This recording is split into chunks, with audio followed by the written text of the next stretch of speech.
2024 और 25 भारतीय जनता पार्टी के विजय के साल रहा।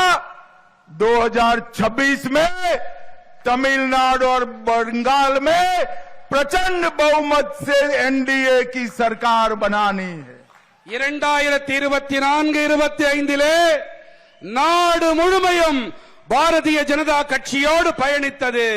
2026 மேற்கு வங்கம் மற்றும் தமிழ்நாடு இங்கே நாம் பெரும்பான்மையை பெற வேண்டும். भाइयों बहनों, मुझे बताइए, आप सभी लोग इसके लिए तैयार है क्या? சகோதர சகோதரிகளே, என்னிடம் ஒன்றை கூறுங்கள், வாக்களியுங்கள். இதற்கு நீங்கள் அனைவரும் தயாரா? உரக்க சொல்லுங்கள். இன்னும் ஜாஸ்தி. ஜார்ஜ் கோட்டையை எட்ட வேண்டும்.